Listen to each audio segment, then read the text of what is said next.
अभी जितना मेज जो हिलाना है वो सब अभी हिला लो, बीच में मत कुछ करना। भैया अभी तो हम लोग मॉडर्न इंडिया को ही करेंगे, एक बार पूरा उसको कर लें फिर हम एंशिएंट शुरू करेंगे, ठीक है।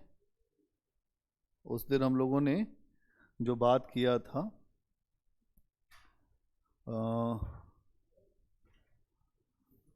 कहाँ तक बात हो गई थी? अगर हम लोग बात करें,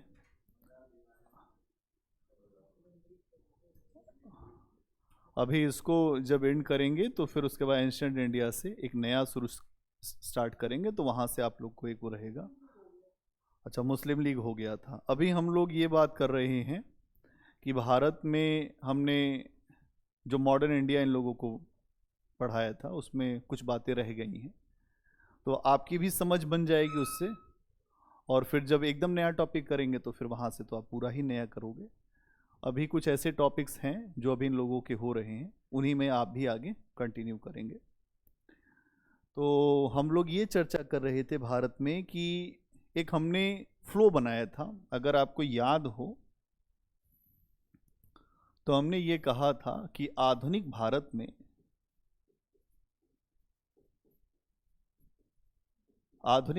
में हम अगर देखें तो बेसिकली हम पढ़ते हैं 1750 से लेकर 1947 तक, है ना, इतना ही पढ़ते हैं। और इसमें भी अगर हम देखें तो 1750 से लेकर 1857 तक एक तरह की नीति रहती है, और 1857 से लेकर 1947 तक अगर आप देखेंगे तो यहां पर महारानी का शासन आ जाता है, महारानी का शासन। और अगर आप यहां से यहां तक देखेंगे तो कंपनी का शासन रहता है ना, कंपनी का शासन, मतलब ईस्ट इंडिया कंपनी, यही तो है। और अभी हम इसके आगे, क्योंकि आप देखते हैं 1857 के बाद एक बड़ी घटना ये हुई, 1857 की क्रांति में आप देखते हैं तो हिंदू और मुसलमान दोनों ही साथ में मिलकर लड़े थे। तो अंग्रेजों को एक बात समझ में आ गई थी कि अगर भारत में रहना है तो हिंदू मुसलमान को अलग अलग आधार पर हमें स्थापित करना होगा, और ये स्थापना ऐसे हो कि किसी को बहुत ज़्यादा पता न चले। इसीलिए सर सैयद अहमद खान को उभारा गया, बहुत सारे ऐसे लोगों को उभारा गया कि जो अलग बात करें और राष्ट्रीय आंदोलन में कुछ अलग बातें चले। इसी क्रम में 1885 में आईएनसी, इंडियन नेशनल कांग्रेस की स्थापना हुई, ठीक है। क्यों हुई थी आप सब जानते हैं, सेफ्टी वॉल्व के रूप में हुई थी। आप सब जानते हैं कि कुकर में अंदर एक जो सेफ्टी वॉल्व होता है उसको न लगाया जाए तो कुकर फट जाता है। तो कांग्रेस जो थी वो सेफ्टी वॉल्व थी, ठीक है। एक अंग्रेज अधिकारी के ही सहयोग से, एओ ह्यूम, इनके ही सहयोग से 1885 में स्थापित हुई। इसमें स्टार्टिंग में एक थोड़ा सा फ्रेम बना रहे हैं क्योंकि तुम नए हो, थोड़ा सा इसी बहाने सबको समझ में एक और अच्छे तरीके से आ जाएगा, ठीक है। आप देखोगे कि यहां स्टार्टिंग में कांग्रेस में केवल जो बुद्धिजीवी लोग थे, तो बुद्धिजीवी का मतलब वकील, डॉक्टर, ठीक है, पत्रकार, ये सारे। इसीलिए स्टार्टिंग में कांग्रेस को वकीलों की पार्टी भी बोला जाता था, ठीक है। अब देखोगे हुआ क्या, धीरे धीरे कांग्रेस में कुछ आवाजें उठी। कांग्रेस धीरे धीरे अंग्रेजों की मानसिकता से बाहर निकली और देश की आवाज उठाने का कार्य किया।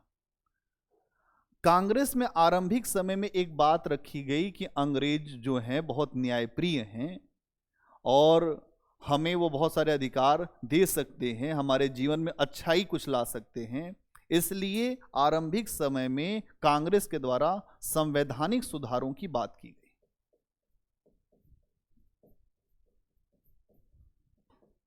ठीक है। इसके अलावा अनुनय विनय की बात की गई कि भैया ऐसा है कि हम आपके ऊपर आश्रित हैं, और आश्रित हैं तो हमारे आप कल्याण के बारे में सोचिए। इस धारा को कहा गया, आरंभिक दौर की धारा को, नरमपंथी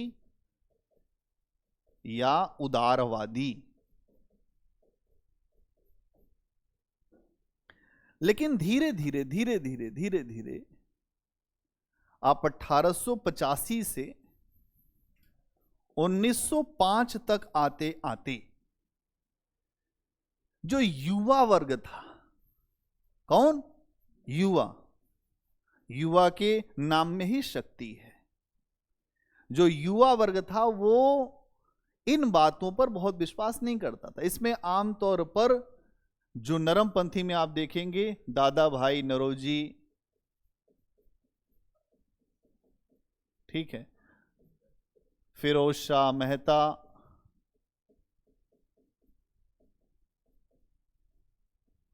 ठीक है, आर.सी. दत्त, बहुत सारे लोग इसमें थे,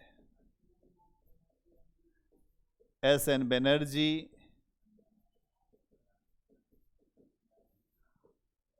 महादेव गोविंद रनाडे,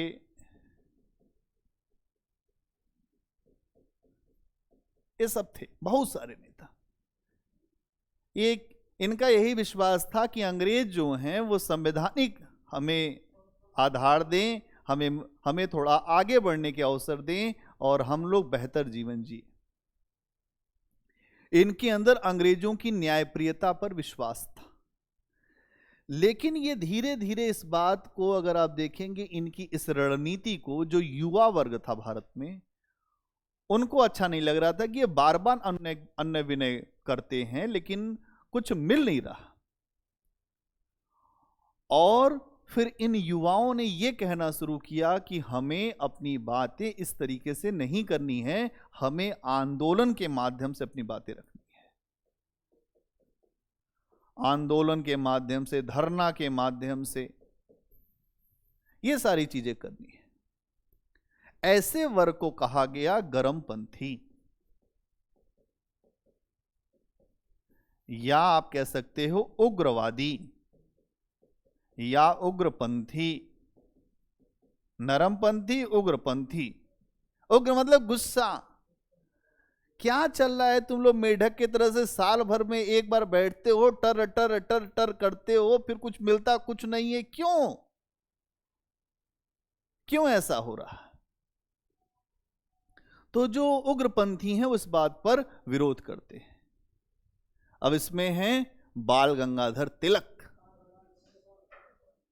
इसके अलावा अरविंद घोष, फिर विपिन चंद्र पाल, ये सारे लोग। इसमें आप देखेंगे बहुत सारे लोग आपको मिलेंगे, लाल, बाल और पाल। ठीक है। इनकी रणनीति यह है कि स्वराज मेरा जन्मसिद्ध अधिकार है, मैं इसे लेकर रहूंगा, मैं छोड़ूंगा नहीं।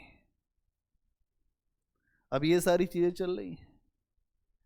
अब इसी बीच में जब कांग्रेस बहुत आगे बढ़ रही है तो कांग्रेस की धारा को, कांग्रेस के प्रवाह को रोकने के लिए एक नया दल बनाया गया जिसको मुस्लिम लीग कहते हैं, जिससे हिंदू और मुसलमान अलग अलग आधार पर बंट जाएं और देश की आजादी की लड़ाई जो है वो कमजोर पड़ जाए। इसी क्रम में आप देखें तो 1906 में मुस्लिम लीग की स्थापना अंग्रेजों के द्वारा ही करवाई गई। जैसे कांग्रेस वैसे ही मुस्लिम लीग। 1906 मुस्लिम लीग की स्थापना। जैसे कांग्रेस है वैसे ही पार्टी थी भैया। ठीक है। तो क्या बात समझ में आ गई? और जब मुस्लिम लीग की स्थापना हुई तो आप देखेंगे कि मुस्लिम लीग में, क्यों मुस्लिम लीग बनाई गई? क्योंकि 1905 बंगाल का विभाजन किया गया। और जब बंगाल का ये विभाजन हुआ, क्यों? इसलिए हुआ था क्योंकि सबसे ज्यादा बुद्धिजीवी बंगाल में थे और लगातार वो राष्ट्रवाद की ऐसी बातें रख रहे थे जिससे आम जनता के अंदर राष्ट्र के प्रति एक प्रेम, एक उत्साह, अपनी आजादी को प्राप्त करने की लालसा सब में ज्यादा बढ़ रही थी। जैसे कोई नदी उफान ले, वैसे ही लोगों के अंदर राष्ट्रवाद उफान ले रहा था। इस उफान को, इस धारा को रोकने के लिए लॉर्ड कर्जन ने एक नई रणनीति अपनाई। उसने कहा कि बंगाल को ही बांट दो। और जब बंगाल को बांट दिया जाए, एक छोटा सा घर का उदाहरण देकर बताता हूं कि अगर कोई परिवार है, कोई घर है, अगर उस घर में बंटवारा हो जाता है तो वो परिवार दो कौड़ी का हो जाता है, भाई भाई लड़ते हैं। वैसे ही एक स्थान का बंटवारा है, वैसे ही एक देश का बंटवारा है। भारत पाकिस्तान का बंटवारा हुआ, फिर पाकिस्तान से बांग्लादेश बना। क्या मिला बंटवारे में? क्या हासिल क्या हुआ? पाकिस्तान में इस समय 200 जो रुपए इस समय पेट्रोल चल रहा है, इतनी तेज वहां पे अर्थव्यवस्था लड़खड़ा रही है कि क्या होगा कुछ पता ही नहीं है। अभी बीच में कई दिनों से वहां पर जो लाइट गायब हो गई थी पूरे देश में, वहां हर चीज बहुत तेजी से आगे भाग रही है और देश पीछे छूट रहा है। इसलिए कभी धर्म किसी चीज को नहीं बचाता है, वहां के लोग बचाते हैं। हाँ, जब सरकार, जिसको काम करना है वो सरकार जब अपने हितों की पूर्ति करेगी, मदान्ध हो जाएगी, तो यही होगा। वहां पे हैप्पी बर्थडे में की 47 चलता है ना। आदमी वहां का मद में अंधा है। वहां जो सरकार है वो भी उसी तरीके से चल रही है। तो जब सरकारें सही दिशा में नहीं काम करेंगी तो विकास रुक जाएगा, और जब विकास रुक जाएगा तो लोग अनुत्पादक कार्यों में लग जाएंगे, फिर देश बैठने लगेगा। वहां यही हुआ। जब भी पैसा विदेशों से आता है तो वो भ्रष्टाचार की बलि चढ़ जाता है। जो काम होना चाहिए, आपका देश कैसे चल रहा है, आप जितना अपने देश में उत्पादक इकाइयों को लगाएंगे, जितना आप जो प्रोडक्शन करोगे, उतना सामान बनेगा, उतना ही विश्व में निर्यात करोगे, उतना ही पैसा मिलेगा। आपके पास दो तरीके का व्यापार होता है, एक आंतरिक आधार का, एक बाहरी आधार का। जो देश अपने अंदर का ही व्यापार अच्छे से नहीं चला पा रहा है, वो जो विदेशों में क्या सामान भेजेगा। और निवेश के लिए पहली गारंटी होती है सुरक्षा। कोई भी विदेशी निवेशक आपके यहां पैसा डालेगा तो उसमें उसको चाहिए सुरक्षा, माहौल शांत होना चाहिए। आप देखिए ना, पाकिस्तान का साथ जो दूसरे इस्लामिक देश हैं वो भी नहीं दे रहे। सऊदी अरब, कुवैत, यूएई कोई साथ नहीं दे रहा। कहे लड़ो अपनी लड़ाई। कोई पागल नहीं है भैया, सबको देश चलाना है अपना अपना। अपने घर में आग लगी, हम दूसरे को क्यों देखें भाई? कितने दिन तक? अगर आप देखेंगे बीच में इस्लामिक कॉरपोरेशन की एक जो मीटिंग होती है, जिसमें पाकिस्तान ने इसलिए एब्सेंट हो गया क्योंकि भारत को बुला लिया गया था। उस समय हमारी विदेश मंत्री थी सुषमा स्वराज, इसलिए एब्सेंट हो गया था। इतना विरोध। अरे आपके देश में पड़ोसियों के साथ आपका संबंध बेहतर नहीं है तो आप क्या कर पाओगे? अंतर्राष्ट्रीय संबंध में एक बात कही जाती है कि हर चीज बदला जा सकता है लेकिन अपने पड़ोसी नहीं बदले जा सकते। इसलिए संबंध तो अच्छे रखने ही पड़ेंगे। आज आप कुछ सामान भारत भेजते तो आपको कुछ पैसा मिलता। इतना बड़ा ये देश है। चीन इसी से राजा हो गया और चीन की तुम्हारी मित्रता है। चीन इसी से राजा हुआ। भारत में सारा सामान चीन से आता है, इसलिए अब हमने रोक लगाई है। चीन की अर्थव्यवस्था ऊपर जा रही है, आपकी अर्थव्यवस्था इतनी नीचे क्यों जा रही है? आप कुछ नहीं कर रहे हो। आप केवल एक कार्ड खेल रहे हो कि बड़ा हमको सता रहा है भारत, इससे नहीं चलेगा काम, देश इससे नहीं चलता। देश को चलाने के लिए सोच चाहिए, तरीका चाहिए, अपने लोगों को आत्मनिर्भर बनाना पड़ेगा। इसीलिए भारत सरकार मेक इन इंडिया की बात कर रही है, startup India, make in India करना ही पड़ेगा। भ्रष्टाचार तो होते ही रहेगा, लेकिन भ्रष्टाचार इतना ना हो जाए कि देश ही बैठ जाए।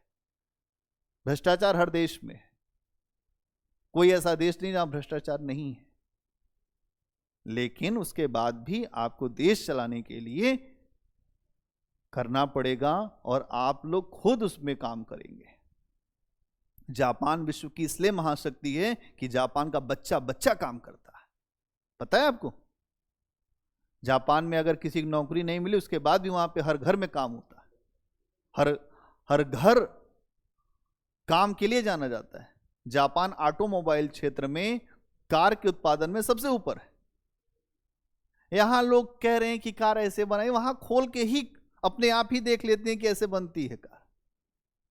यहां का मैकेनिकल इंजीनियर आपको मिलेगा तो वो जो पुस्तक में पढ़ा हुआ है, ये ऐसे है, ये ऐसे, ऐसा नहीं है। मॉडल ये है कि आपको दी जाए गाड़ी हाथ में, जब तक आपके मोबिल नहीं लगेगा तब तक आप क्या समझेंगे कार बनाना। यहां भारत में इसलिए भारत भी प्रैक्टिकल नॉलेज पे जा रहा है कि हमें अगर कोई चीज डेवलप करनी है तो हम प्रैक्टिकल नॉलेज पे ही जाएंगे, और अगर हम प्रैक्टिकल नॉलेज पे नहीं जा रहे हैं तो कहीं ना कहीं ये समस्या का विषय है। क्या समझ में आया? आ जाए इस पे वापस, क्योंकि अंतर्राष्ट्रीय संबंध भी हम पढ़ाते हैं तो हम तुम्हें बहुत सारी बातें बता सकते हैं, लेकिन अभी यहां पर यही चीज समझनी है। ठीक है, तो मुस्लिम लीग जो है अगर आप देखोगे तो इसलिए लॉर्ड कर्जन ने मुस्लिम लीग की स्थापना करवाई, और अगर आप देखें मुस्लिम लीग स्थापित किया गया क्योंकि भारत में एकता को तोड़ा जाए, और जो बंगाल का जो विभाजन हुआ है उसको अपने पक्ष में किया जाए, अंग्रेजों के पक्ष में किया जाए। इसीलिए अंग्रेज सरकार ने एक ऐसी संस्था को निर्मित करने का मन बनाया जो कांग्रेस के खिलाफ हो, कांग्रेस के विरोध में हो, और इसके लिए उन्होंने एक ऐसा आदमी ढूंढा जो अंग्रेजों का बहुत बड़ा समर्थक हो। तो उन्हें वो आदमी मिला बंगाल में, ढाका, जो अभी आप इस समय देखेंगे जो बांग्लादेश की राजधानी है, ढाका के नवाब सलीम उल्लाह खान। नवाब वो अंग्रेजों के पक्ष में ही रहते थे। सलीम उल्लाह खान को उन्होंने कहा ऐसा है कि आप अपना प्रयास करो और एक नया दल बनाओ। उसके बाद सलीम उल्लाह खान एक नए राजनीतिक संगठन को बनाने के लिए सक्रिय हुए। इसी के परिणाम स्वरूप 1906 में एक व्यक्ति थे बकर उल मुल्क की अध्यक्षता में मुस्लिम लीग की स्थापना कर दी गई। अब ये स्थापना हो गई, अब मुस्लिम लीग चलेगा कैसे? इसके लिए आप देखो, इसके पश्चात जो भारत के वायसराय थे लॉर्ड मिंटो, उन्होंने कहा कि ऐसा है कि तुम सब मिलकर मेरे पास आओ। उस समय अलीगढ़ के जो प्रिंसिपल थे उनसे कहा कि आप लोग एक योजना बनाकर आओ, और उनको लॉर्ड मिंटो ने एक पत्र भी लिखा और यह कहा कि मुसलमानों का एक प्रतिनिधि मंडल बनाओ और उसको लेकर हमारे पास आओ। इनको कुछ नहीं पता है कि हमको जाना है कि नहीं जाना है, खुद वायसराय पत्र लिखकर भेज रहा अलीगढ़ के प्रिंसिपल को कि ऐसा है साहब, आप ये करो, ऐसे ऐसे करो। तो इसका मतलब आप प्लान कर रहे हो। 1909 में आप देखेंगे कि मार्ले मिंटो सुधार आता है। 1909 में जब संवैधानिक सुधार बताया था तो वहां पे ये बात मैंने समझाई थी कि जब मार्ले मिंटो सुधार आया तो इन दोनों ने आपस में बात किया कि जो लॉर्ड मिंटो था वो वायसराय था, और जो मार्ले कौन था, वो राज्य सचिव था, जो भारत सचिव। तो उन्होंने कहा आपस में कि हम भारत में सांप के दांत बो रहे हैं, इसका विष बहुत गहरा होगा, इतना गहरा होगा कि लोग यहां के समझेंगे। और जब अंग्रेज जाने वाले थे 47 में तो इतनी लाशें गिरी, यही विष गहरा है। लोग अनपढ़ अशिक्षित, उनको कुछ पता नहीं है, कोई कुछ भी बता दिया। इसलिए मार्क्स कहता है धर्म अफीम है, अफीम खिला दो, अपने आप मदमस्त होकर लोग नाचने लगेंगे। कोई गाना चला दो, फिर उसी को सुनेंगे। ये समस्या है देश की, है कि नहीं दीपक? समस्या यही है देश में।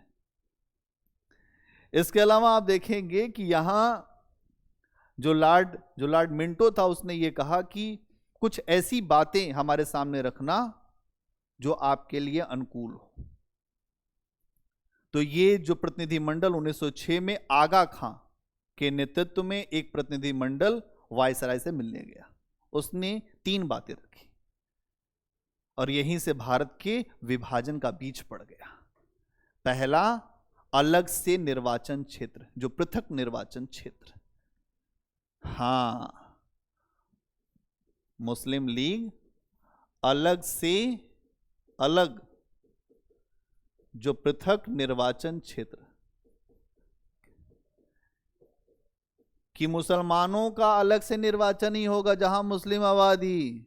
भैया देश में आप हैं, देश को अलग अलग कर रहे हैं। इसीलिए 1946 में मुस्लिम लीग में अगर आप देखेंगे तो सीधी कार्रवाई दिवस शुरू किया कि बांटो और छोड़ो।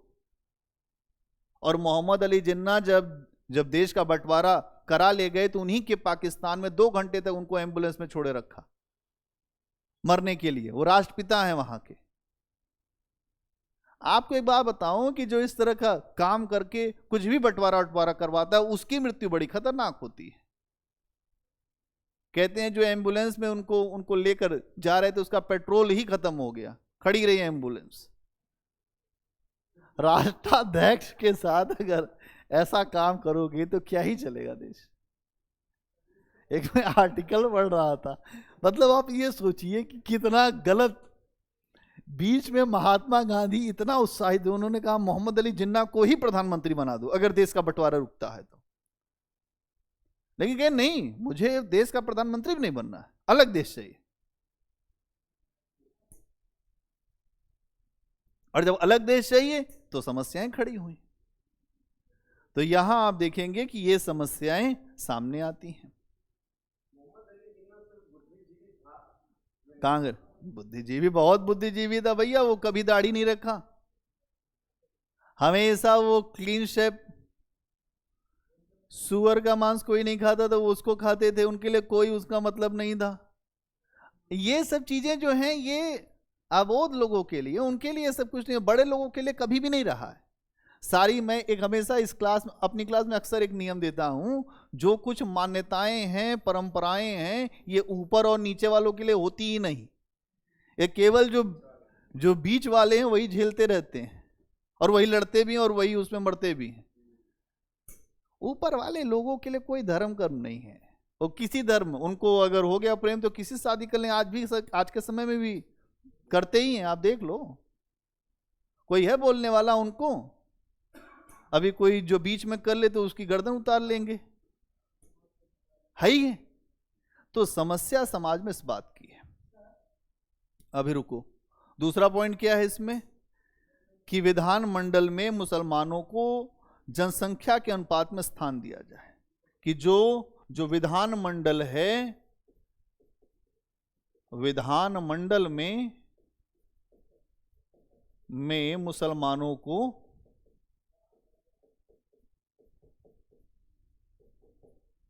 क्या किया जाए, जनसंख्या के अनुपात पर सीट दी जाए। ये बहुत बड़ी बात थी। हाँ, मतलब जनसंख्या के अनुपात में आप उनको सीट देने की बात अब यहां पर ये मांग रखी जा रही है कि हमारी जितनी जनसंख्या है उसके अनुपात में हमें स्थान दिया जाए, हम जीते चाहे न जीते। ये बात मुस्लिम लीग रख रही है वायसराय के सामने, और ये भी पिक्चर स्क्रिप्टेड है, पहले ही समझाया गया है वायसराय के द्वारा, यही सब मांग रखनी भी है। ठीक है, इसके बाद एक चीज और भी तुम लोग हमसे मांगना, जो शिक्षण संस्थान तुम लोग को बनाना है उसमें हमसे पैसा मांगो। मुस्लिम शिक्षण संस्थानों की स्थापना की जाए और उसमें सरकारी सहायता हमें प्राप्त हो, कि मुस्लिम शिक्षण संस्थान स्थापित किए जाएं मुस्लिम शिक्षण संस्थान में स्थापना होनी है इनकी, और स्थापना में सरकारी सहायता। क्या चाहिए? सरकारी सहायता चाहिए आपको। ये अब इसके बाद की घटना क्या होती है? अब बोलो वीआईपी।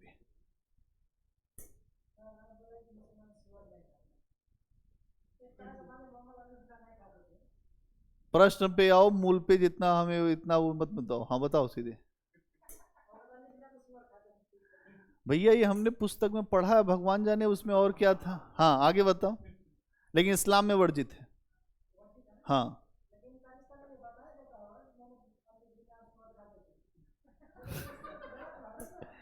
ऐसा है कि वहां कोई कुछ नहीं बताता है। जैसे महात्मा गांधी की फोटो यहाँ टंगी है, वैसे मोहम्मद अली जिन्ना वहाँ के ऑफिसों में टंगे हैं। वहाँ के राष्ट्रपिता हैं, फादर ऑफ नेशन है वो। लेकिन फादर ऑफ नेशन के साथ बड़ी समस्या है। वही तो मैंने ये बात तुमको इसलिए बताई कि तुम्हारी समझ अच्छी हो पाए, इसलिए नहीं बताई कि तुम उसमें बहुत ज्यादा अंदर उतर जाओ सागर में। हम ये कहना चाह रहे हैं कि जो बहुत बड़े स्तर पे लोग होते हैं उनके लिए कोई परंपरा, कोई भी धर्म और कोई चीजें नहीं मान्यता रखती है। आप देखो उठा के अतीत में और अभी वर्तमान में भी देख लो। आप उठा के देखो, जो ऋतिक रोशन की शादी किससे हुई? जो सुजैन से, फिर उससे तलाक हो गया। आप ऐसे ही उठा के देख लो ना।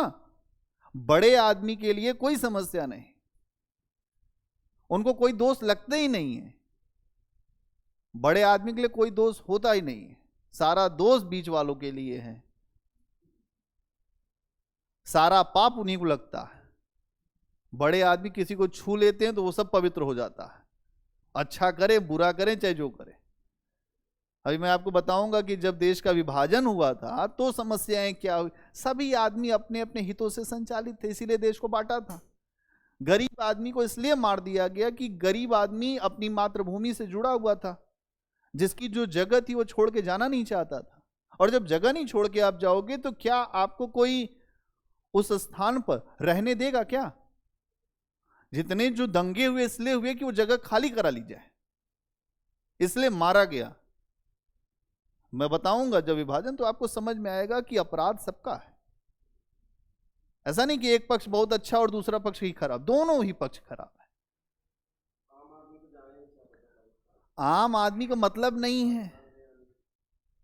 आम आदमी जो भी वहां गए वो रो ही रहे, नहीं इससे अच्छा वो एक जो मजबूत में रहते। भाई बांग्लादेश जो है इस्लामिक आधार पर नहीं बटा, भाषा और संस्कृति के आधार पर बटा। थे वहां भी मुसलमान, बांग्लादेश में भी। 1971 में जब बांग्लादेश का मूवमेंट जो और बांग्लादेश का निर्माण हुआ तो आप देखेंगे अमार सोनार बांग्ला गाना आपस में लोगों ने जो गीत गाया और देश को बांटा। बंगाली बोलने वाले लोग हैं, वो बंगाल से ज्यादा नजदीक हैं, आप उनको वहां से जोड़ के रखे हैं। वहां आपके यहां बोली जाती है जो सिंधी भाषा, भाषा से भी अलगाव है, इसीलिए एक देश बन गया। तो यहां पर एक बात टूटी कि धर्म के आधार पर अगर कोई देश बनेगा तो अगर वो नहीं चल सकता, भाषा संस्कृति का भी जुड़ा होना चाहिए। ठीक है, तो यहां इस चीज को भी समझना है आपको। अब इसके बाद एक अधिवेशन हुआ जिसको कांग्रेस का कलकत्ता अधिवेशन कहते हैं। ये अगर आप देखेंगे इस अधिवेशन के बाद एक चीज सामने आई, सूरत अधिवेशन भी आप देखेंगे इसके बाद वही अधिवेशन हुआ। कलकत्ता अधिवेशन में क्या हुआ और क्यों नरमपंथी और जो गर्मपंथी थे क्यों आमने सामने खड़े हो गए? कलकत्ता अधिवेशन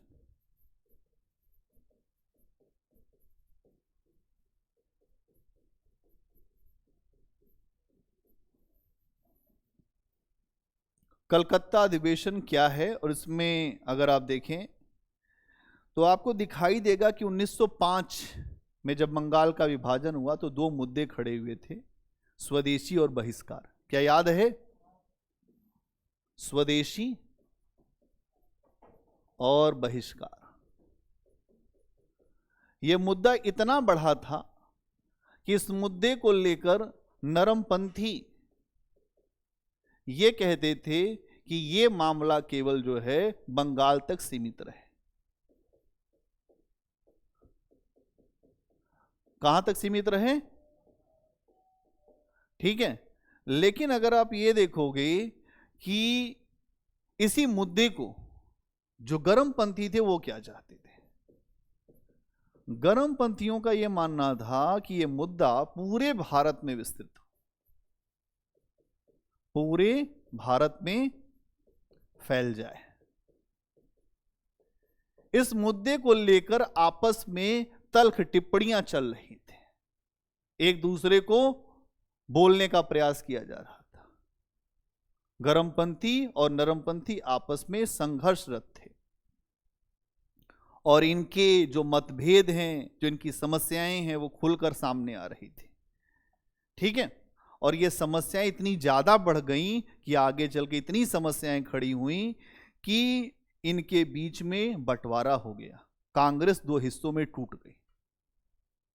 जो कांग्रेस 1885 में बनी और धीरे धीरे जो आजादी की लड़ाई के लिए सक्रिय हो रही थी, वो कांग्रेस ओल्ड बनाम यूथ, मतलब एक तरफ जो हैं, अगर आप देखेंगे ये जो नरमपंथी है ओल्ड लोग हैं, और अगर आप देखेंगे तो ये यूथ है। इनके बीच में विभाजन आमतौर पे होता ही है। जो युवा व्यक्ति है वो अपनी पीढ़ी से जो वृद्ध लोग हैं, जो पिता हैं, उनकी बात आमतौर पर कम सुनता है। यहां पर भी यही हुआ।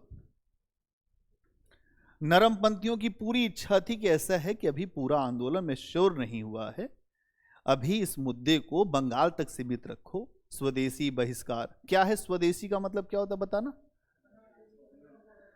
अपने देश की वस्तुओं को अपनाना, अपने देश की वस्तुओं के उत्पादन को सक्रिय करना, अपने देश की वस्तुओं के प्रति एक जागृति रखना, अपने देश की वस्तुओं को ही आगे लेकर बढ़ना, एक प्रोत्साहन देना।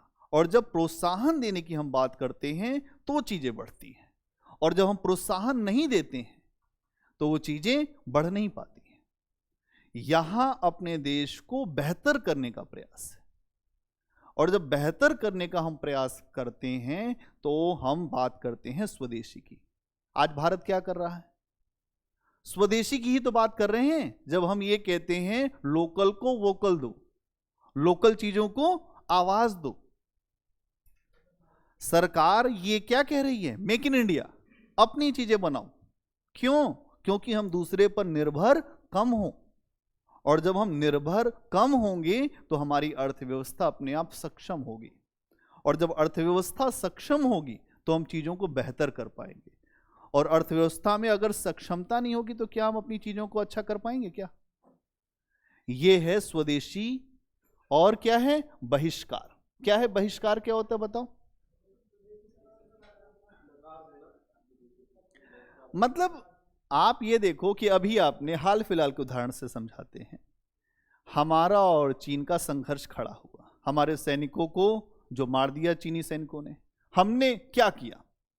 चीन हमसे बहुत हर तरह से शत्रुता रखता है, लेकिन व्यापार में शत्रुता नहीं रखता। चाहता है कि भारत विश्व का सबसे बड़ा बाजार है, इतना बड़ा बाजार कि पूरी दुनिया आकर्षित है भारत के बाजार को देखकर, लालायित है यहां पर व्यापार करने के लिए। और चीन भी लालायित है, और बहुत बड़ा एक व्यापार होता है, कई $100 बिलियन का व्यापार है भारत और चीन का। लेकिन हमने क्या किया? हमने उसी व्यापार के ऊपर रोक लगा दिया। हमने कहा कि चीन के ये उत्पाद हम नहीं लेंगे, इतने ऐप हम यहां पर बैन कर रहे हैं, उनको रोक रहे हैं। क्यों? क्योंकि हम चाहते हैं कि हमारे ऊपर अगर आप आंख दिखा रहे हो तो हम आपके सामान को भी नहीं लेंगे।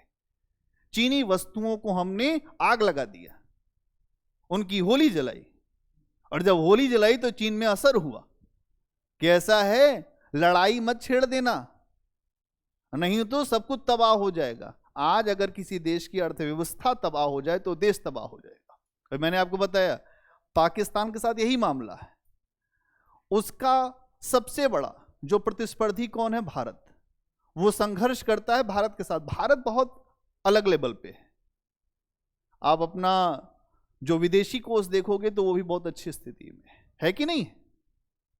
पहले के समय आप देखोगे तो $350 बिलियन के आसपास रहता है। इस समय आप देखो लगभग $700 बिलियन के पास आप चले गए। तो ये आधार आपका मजबूत आधार है। आप एक विश्व की बड़ी अर्थव्यवस्था है, 5वें नंबर की अर्थव्यवस्था आप जो हैं उसके लिए आगे बढ़ रहे हैं। 3रे नंबर की क्रय शक्ति की क्षमता की अर्थव्यवस्था है। तो भारत को अगर आप देखोगे तो बड़े स्तर पे आपको समझना पड़ेगा कि भारत भारत क्यों है, भारत के पीछे की संभावनाएं क्यों है। अगर इस संभावना को अगर आप देख पाए तो आप चीजों को अच्छा से कर पाओगे। यहां इसी बात को हम देख रहे हैं कि जब भारत में आजादी की लड़ाई शुरू हुई और 1905 में बंगाल का विभाजन किया गया, तो अंग्रेजों ने इसलिए किया क्योंकि देश में एकजुटता जो है उसको तोड़ दिया जाए। आप एक साथ रहोगे तो आपकी बात सबको सुननी पड़ेगी, और अगर आपको अलग अलग हिस्सों में कर दिया जाए तो आपकी बात कोई नहीं सुनेगा। इसीलिए बंगाल का विभाजन किया गया। बंगाल का विभाजन 1905 में लॉर्ड कर्जन ने किया, इसलिए क्योंकि बंगाल से ही सारी आवाज उठ रही थी।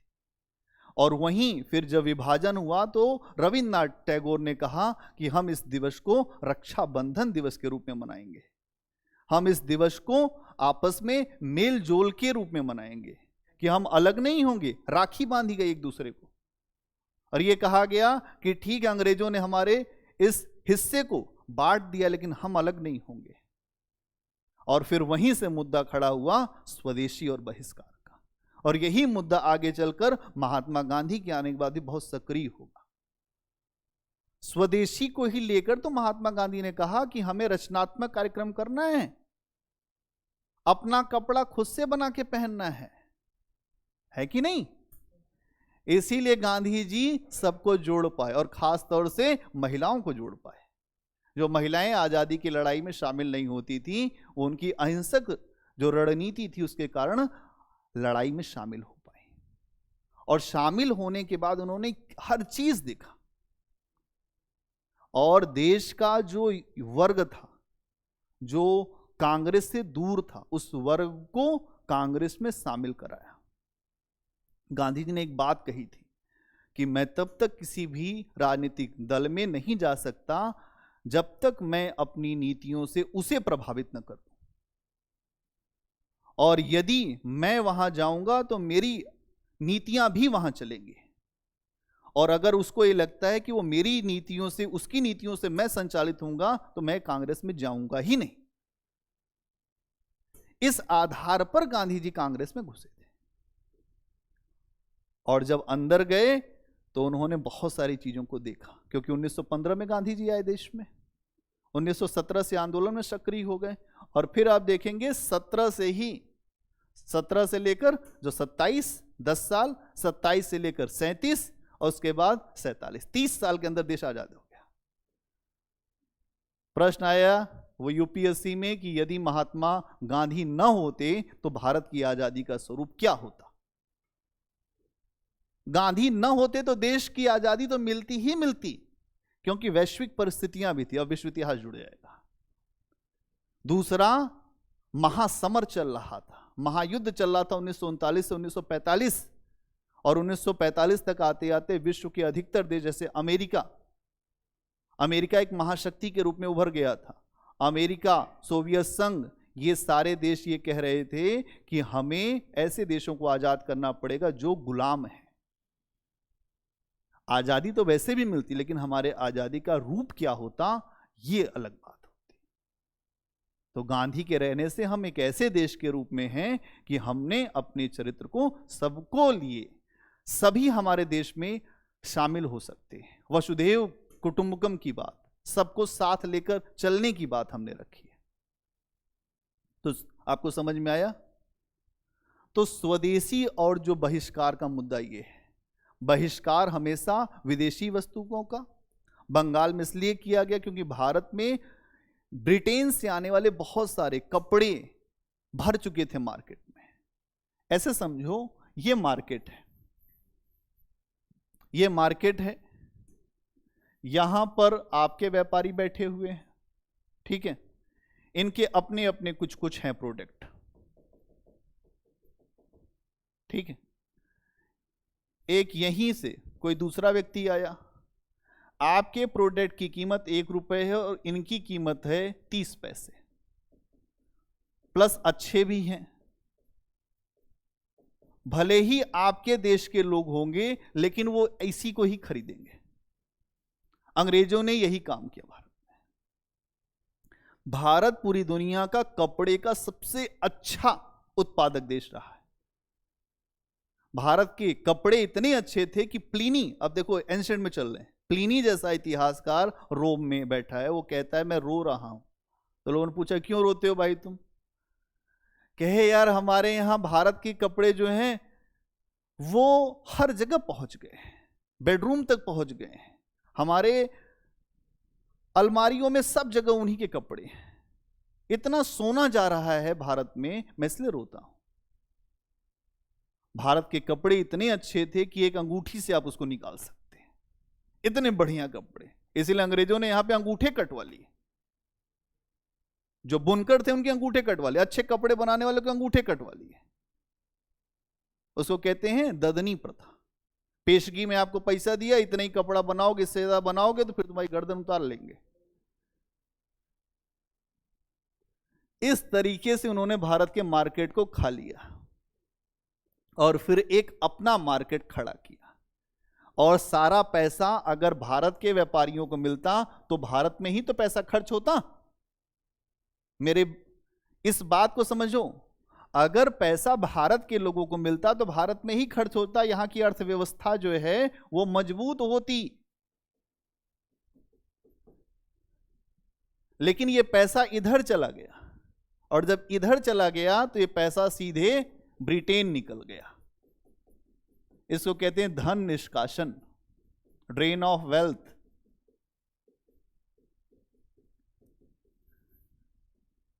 इसको कहते हैं खून का चूसना। इसीलिए मार्क्स कहता है कि भारत में मैंने जहां देखा, यहां पर वो बुनकरों की, किसानों की हड्डियां फैली हुई हैं।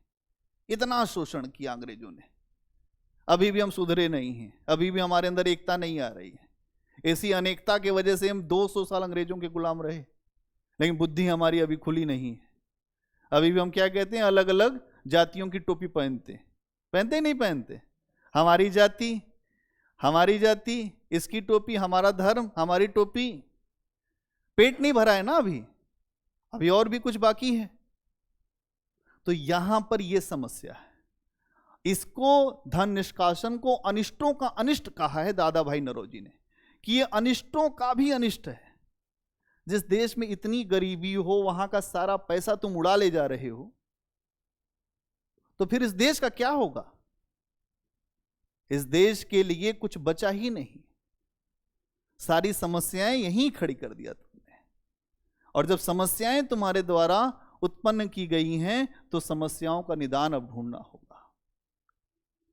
तो यहां पर आप देखेंगे ये सारे मुद्दे आपको समझ में आएंगे। हर घटना, इतिहास में एक बात समझ लेना, हर घटना दूसरी घटना से जुड़ी हुई है, इंटरलिंकिंग है। और अगर आप इतिहास को समझना चाहते हो तो 2 शब्द हमेशा याद रखो, एक तो निरंतरता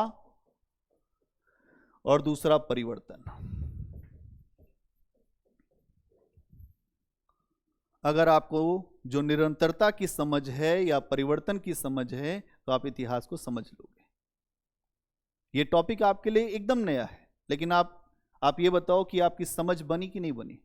बोलो। कभी भी नहीं पढ़ा होगा तब भी समझ बन जाएगी। पढ़ के आओगे थोड़ा तो इतनी अच्छी समझ बन जाएगी कि आंसर लिखने की स्थिति में चले जाओगे। लेकिन अब एकदम नहीं पढ़ोगे तो फिर तो भाई कुछ नहीं हो सकता। अगर आप ये सोचो कि आपको आईएएस बनना है तो आपको पढ़ना तो पड़ेगा ही, बिना पढ़े कुछ नहीं होगा।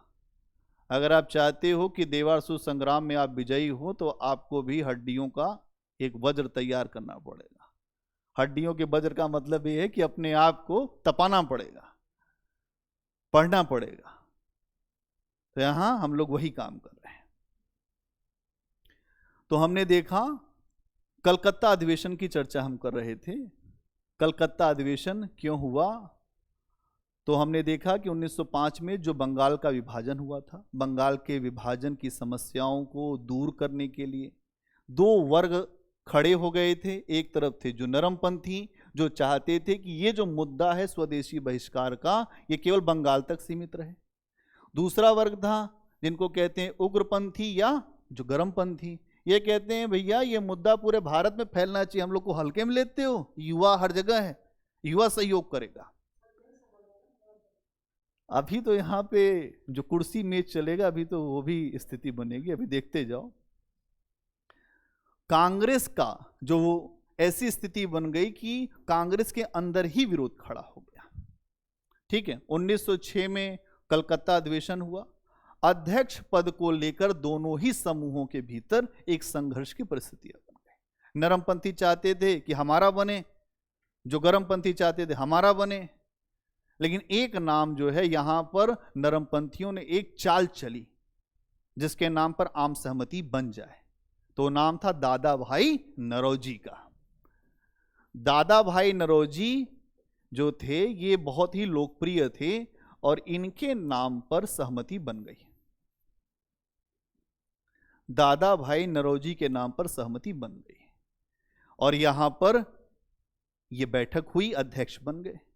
जो विभाजन का मुद्दा था वो टल गया। जो विभाजन अभी होने वाला था इन अंदर ही कांग्रेस के अंदर, वो विभाजन का मुद्दा थोड़े समय के लिए आगे बढ़ गया। इसी अधिवेशन में जो उग्र राष्ट्रवादी थे, जो गर्मपंथी थे, उन्होंने ये कहा कि स्वदेशी बहिष्कार, राष्ट्रीय शिक्षा और स्वशासन, चार मुद्दे ध्यान से समझना। स्वदेशी बहिष्कार, राष्ट्रीय शिक्षा, ठीक है, और स्वशासन। ये चार मुद्दे जो हैं ये गर्मपंथियों के मुद्दे थे। इनको आधार बनाया गया कांग्रेस का। प्रस्ताव पारित करना पड़ा, भले ही नरमपंथी अध्यक्ष बनाया लेकिन प्रस्ताव इनके पास करने पड़े। इसका मतलब यह है समूह बढ़ रहा था गर्मपंथियों का।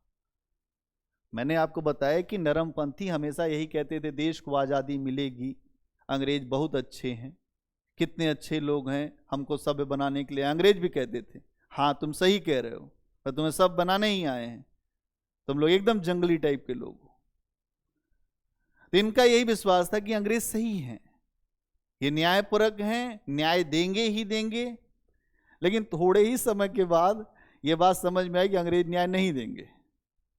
तो जो गर्मपंथी थे उन्होंने कहा ऐसा है चाचा जी, आपके किए तो अब कुछ नहीं होगा, अब हमारी बात चलेगी, हम करेंगे आंदोलन, हम करेंगे कि भाई हमारी बातें आप सुनो। तो धीरे धीरे इन्होंने अपनी बातों को रखना शुरू किया। तो गर्मपंथियों में अगर आप देखेंगे तो अपनी आवाज उठाया। अगर आप ये देखते हो तो तिलक क्या कहते हैं कि स्वराज मेरा जन्मसिद्ध अधिकार है, मैं इसे लेकर रहूंगा। क्यों कहते हैं?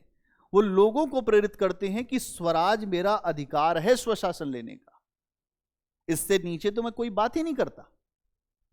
लेकिन यहां जो ऊपर के लोग थे, जो नरमपंथी थे, उनके पास इतनी क्षमता नहीं थी वो अंग्रेजों में ऊंची आवाज में इतनी ज्यादा बात करें। इसीलिए आगे चलकर विचारों को लेकर संघर्ष हुआ और यह संघर्ष बढ़ता चला गया और संघर्ष इतना ज्यादा बढ़ा कि कांग्रेस का विभाजन भी हुआ। तो इसमें 1906 कलकत्ता अधिवेशन में इतनी बातें रखी गईं और इसमें जो विभाजन नहीं हुआ। लेकिन आगे चल के आप देखोगे 1907 में क्या हुआ। 1907 में कांग्रेस के अधिवेशन के लिए एक स्थान रखा गया था नागपुर। ठीक है, नागपुर अधिवेशन के लिए स्थान रखा गया था। लेकिन नागपुर में क्या मामला था, गर्मपंथियों का वहां आधार बड़ा मजबूत था, क्योंकि खुद बाल गंगाधर तिलक भी महाराष्ट्र से ही थे, आधार बड़ा मजबूत था। नरमपंथी जानते थे कि अगर नागपुर में अधिवेशन हुआ तो मामला बिगड़ जाएगा, कुछ ऐसा करो कि अधिवेशन नागपुर में ना हो, नागपुर में अधिवेशन होना ही नहीं चाहिए।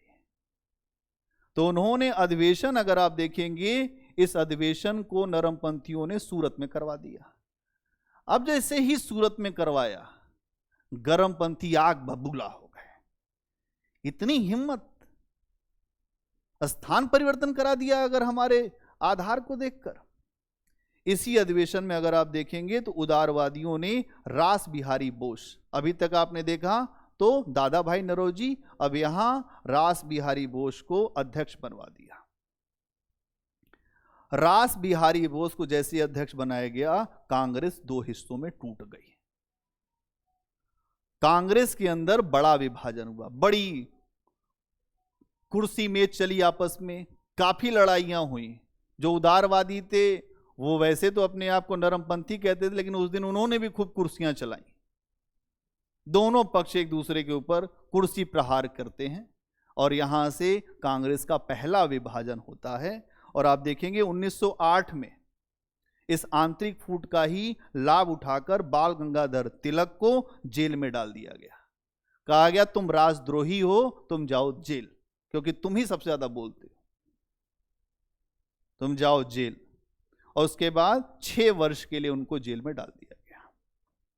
क्या इतनी बात समझ में आई आपको? यह इतना मुद्दा था कि कैसे भारत में जो कलकत्ता का अधिवेशन था और उसके बाद क्यों सूरत का विभाजन हुआ। इसके अलावा एक मुद्दा उठाते हैं, दिल्ली दरबार और जो बंगाल का विभाजन रद्द किया जाना। ये सारे मुद्दे एक दूसरे से हैं जुड़े हुए। नरमपंथियों के बीच और जो गरमपंथियों के बीच जो संघर्ष हुआ, उसके पीछे यही मुद्दे थे कि स्वदेशी बहिष्कार। आगे चलकर आप देखेंगे तो कुछ अन्य मुद्दे भी जुड़े, जैसे राष्ट्रीय शिक्षा का मुद्दा जुड़ गया, ये स्वशासन का मुद्दा जुड़ गया। क्या ऐसी बात हुई कि बंगाल का विभाजन रद्द करना पड़ा?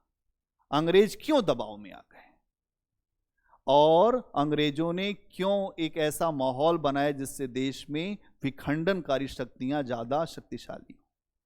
हमने अभी आपको बताया कि 1906 में मुस्लिम लीग को भी इसीलिए स्थापित करवाया गया था कि कांग्रेस को बहुत ज्यादा मजबूत जन आधार ना मिले, लोग बहुत ज्यादा कांग्रेस के साथ ना जुड़े, इसलिए मुसलमानों को एक अलग समूह के रूप में स्थापित कर दिया जाए और अन्य लोग जो हैं वो अलग हो जाए। आधार को बांटने के लिए मुस्लिम लीग बनाया गया। यहां अगर आप देखें, स्वदेशी आंदोलन को समाप्त करने के लिए सरकार ने एक प्रयास किया कि स्वदेशी आंदोलन जो है वो समाप्त हो जाए। कैसे समाप्त होगा? तो जो उग्रपंथी थे, या ऐसे कह सकते हैं जो नम्रतावादी नहीं थे, उग्र राष्ट्रवादी थे, या जो गरमपंथी थे, उनके ऊपर बहुत तगड़ा प्रहार किया गया, उनको मारा गया, उनको पीटा गया, उनको जेल में डाला गया और उनकी इच्छाओं को तोड़ने का कार्य किया गया कि इच्छाएं मार दी जाएं कि ये बहुत बोल रहे हैं, इन्हीं को समाप्त किया जाए। और जो नरमपंथी हैं उनको खूब सहलाया गया, खूब पुचकारा गया, कहा गया कि हां तुम सही हो, क्योंकि वो सीधा जो प्रहार नहीं कर रहे थे, सीधा प्रहार करने वाले के ऊपर ही आक्रामक लोग होते। तो गरमपंथी सीधा प्रहार करते थे, वो नहीं डरते थे। इसीलिए आप देखेंगे कि यहां पर लाला लाजपत राय को भी 1907 में उनको भी गिरफ्तार कर लिया गया। लाल बाल पाल है ना, लाला लाजपत राय और जो विपिन चंद्र पाल, इनको भी गिरफ्तार कर लिया गया। एक तरफ अभी आपने देखा कि बाल गंगाधर तिलक जेल, फिर इनको भी जेल, और यह कहा गया कि तुम यहां रहोगे नहीं, तुम जाओ मांडले जेल बर्मा में, म्यांमार, तुम मांडले जेल में जाओ। और उसके बाद फिर कहा गया एक ही व्यक्ति बचे थे, विपिन चंद्र पाल, कहा ऐसा है उसको जल्दी पकड़ो, तो विपिन चंद्र पाल को भी पकड़ लिया गया। नरमपंथियों के ऊपर कोई शक्ति नहीं, क्योंकि ये खरगोश के बिल्कुल मुलायम मांस थे, इनके ऊपर कोई शक्ति नहीं दिखाई गई। 1910 में एक जो बड़ा परिवर्तन हुआ, 1910 में जॉर्ज पंचम इंग्लैंड के महाराज बने, राजा बने। जॉर्ज पंचम, जॉर्ज फिफ्थ जो इंग्लैंड के राजा बने, और इसी के उपलक्ष्य में 1911 में यह कहा गया आपको सम्मानित किया जाएगा, क्योंकि भारत आपके राजमुकुट का एक कोहिनूर है, हीरा है, उसके तरफ से आपको सम्मानित किया जाएगा। आप राजा बने हैं, आप आइए। तो 1911 में एक दिल्ली राज दरबार की बात रखी गई कि दिल्ली में एक राज दरबार लगेगा, जहां सम्राट की ओर से वायसराय लॉर्ड हार्डिंग सेकंड आएंगे और उनको सम्मानित किया जाएगा। ठीक है, लॉर्ड हार्डिंग को सम्मानित किया जाएगा। किस उपलक्ष्य में? इंग्लैंड में राजा बने हैं जॉर्ज पंचम, इसके उपलक्ष्य में। और यहीं पर भारत के जो विभाजन की बात, अगर आप देखें तो जो भारत के विभाजन की बात कर रहा हूं, मतलब यहां पर यह रखा गया कि बंगाल के जो विभाजन को रद्द करने की बात की गई, कि बंगाल का विभाजन रद्द होना चाहिए, उस बात को रखा गया। और यहां एक चीज और घटी, 1911 में ही भारत की राजधानी कलकत्ता से दिल्ली भी परिवर्तित की गई। 12 में वो कार्य संपन्न हुआ। तो ये कार्य इसलिए हुआ था क्योंकि बंगाल में जो माहौल बन रहा था, स्वदेशी बहिष्कार का मुद्दा पूरे देश में छा रहा था, उस मुद्दे को समाप्त करने के लिए बंगाल का विभाजन रद्द किया गया। और जब बंगाल का विभाजन रद्द हुआ तो आप देखेंगे कि चीजें एक तरह से कंट्रोल करने का प्रयास हुआ कि भारत में आंदोलन बहुत ज्यादा सक्रिय ना हो। क्या क्लियर है? बोलो, एक हेडिंग बनाओ।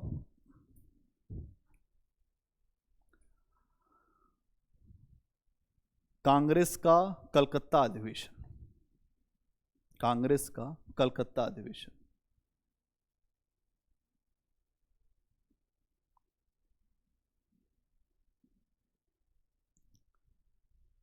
उन्नीस सौ पांच और 1907 के बीच, 1905 से 1907 के बीच नरमपंथियों और गरमपंथियों के मध्य, नरमपंथियों और गरमपंथियों के मध्य पारस्परिक मतभेद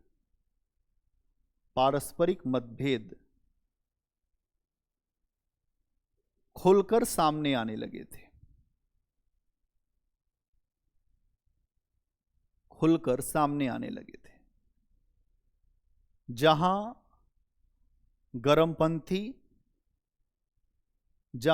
गरमपंथी स्वदेशी और बहिष्कार के मुद्दे को, जहां गरमपंथी स्वदेशी और बहिष्कार के मुद्दे को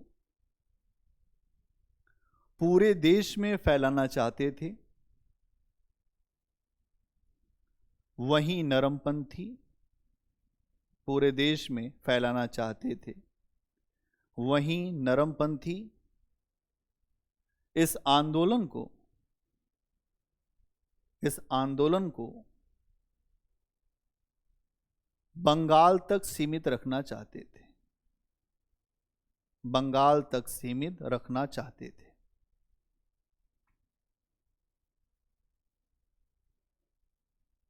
अगला पॉइंट बनाओ। 1906 में कांग्रेस के कलकत्ता अधिवेशन में, 1906 के कांग्रेस के कलकत्ता अधिवेशन में अध्यक्ष पद को लेकर दोनों ही समूहों में विभाजन की परिस्थितियां उत्पन्न हुई, दोनों ही समूहों में विभाजन की परिस्थितियां उत्पन्न हुई। किंतु दादा भाई नरौजी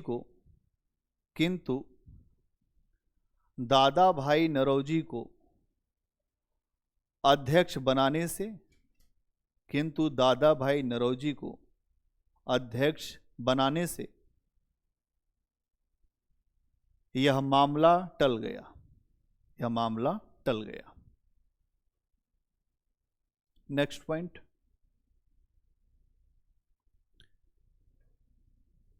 इस अधिवेशन में, कलकत्ता अधिवेशन की बात हो रही है, इस अधिवेशन में गर्मपंथियों ने, इस अधिवेशन में गर्मपंथियों ने स्वदेशी बहिष्कार, स्वदेशी बहिष्कार, राष्ट्रीय शिक्षा एवं स्वशासन से जुड़े, एवं स्वशासन से जुड़े 4 प्रस्ताव पास किए, 4 प्रस्ताव पास किए, से जुड़े 4 प्रस्ताव पास किए।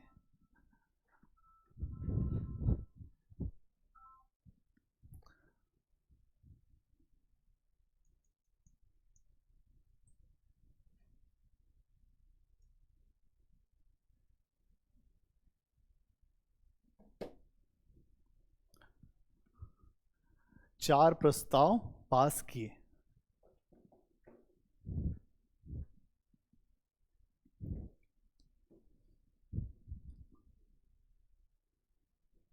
तथा पहली बार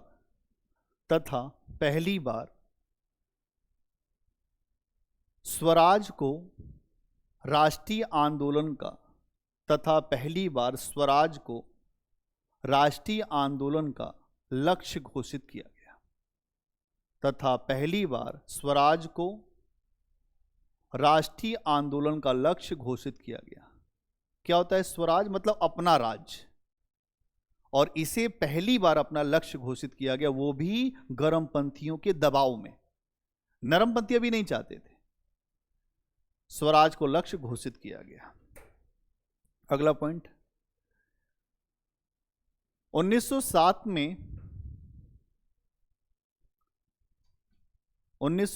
में कांग्रेस के अधिवेशन के लिए, 1907 में कांग्रेस के अधिवेशन के लिए नागपुर को निर्धारित किया गया था, नागपुर को निर्धारित किया गया था। संतरे का बहुत बड़ा उत्पादन है ना नागपुर, तो संतरा और प्याज, दो चीजें बहुत होती है महाराष्ट्र में।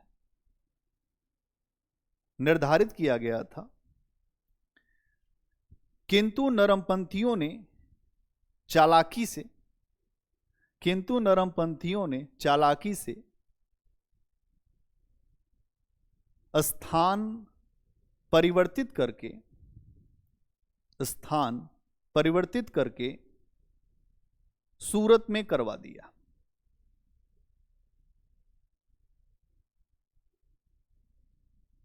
तथा कूटनीतिक चाल के तहत, तथा कूटनीतिक चाल के तहत रास बिहारी बोस को, रास बिहारी बोस, रास बिहारी बोस को कांग्रेस का अध्यक्ष बनवा दिया। कांग्रेस का अध्यक्ष रास बिहारी बोस को कांग्रेस का अध्यक्ष बनवा दिया। परिणाम स्वरूप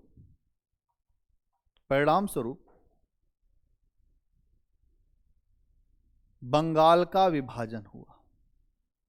परिणाम स्वरूप कांग्रेस का विभाजन हुआ ना, बंगाल कह रहा हूं। परिणाम स्वरूप कांग्रेस का विभाजन हुआ, कांग्रेस का विभाजन हुआ। अगला पॉइंट, कांग्रेस की इस आंतरिक फूट का, कांग्रेस की इस आंतरिक फूट का लाभ उठाते हुए, कांग्रेस की इस आंतरिक फूट का लाभ उठाते हुए अंग्रेजों ने गर्मपंथी नेताओं के साथ खराब व्यवहार करना शुरू किया। गर्मपंथी नेताओं के साथ खराब व्यवहार करना शुरू किया, क्योंकि जब भी फूट पड़ती है ना एक परिवार में, एक घर में, तो बहुत सारी समस्याएं खड़ी हो जाती हैं। यहां कांग्रेस में अलगाव जब हुआ तो अलगाव के बाद स्थितियां, मतलब अंग्रेज ऐसा प्रयास कर रहे थे कि नरमपंथियों को तो अपने पक्ष में रखा जाए, लेकिन जो हमारा खुल के विरोध कर रहे हैं उनको दबा दिया जाए कि वो हमारी बातें फिर से हमारा विरोध ना कर पाए, है ना। अगला पॉइंट लिखो।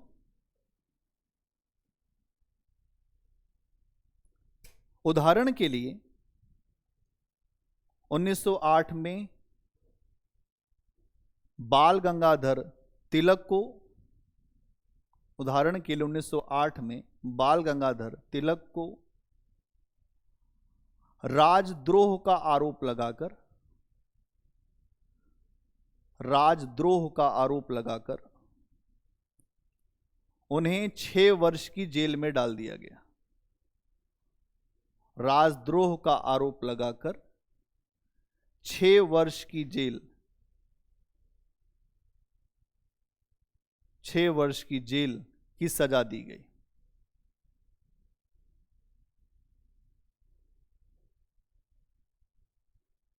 ठीक है, अगला पॉइंट बनाओ। दिल्ली दरबार तथा बंगाल विभाजन का रद्द किया जाना। दिल्ली दरबार तथा बंगाल विभाजन का रद्द किया जाना। अगला पॉइंट बनाओ। दिल्ली दरबार तथा बंगाल विभाजन का रद्द किया जाना। ही क्यों रद्द किया गया बंगाल विभाजन, इसमें लिखो। तेज थोड़ा, 20 क्वेश्चन आता है यूपीएससी में, 7 मिनट में एक क्वेश्चन लिखना होता है।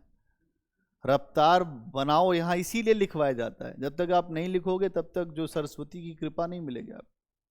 अगर सरस्वती की आपको कृपा चाहिए और आगे चल के लक्ष्मी की कृपा चाहिए तो थोड़ा लिखना पड़ेगा, ठीक है।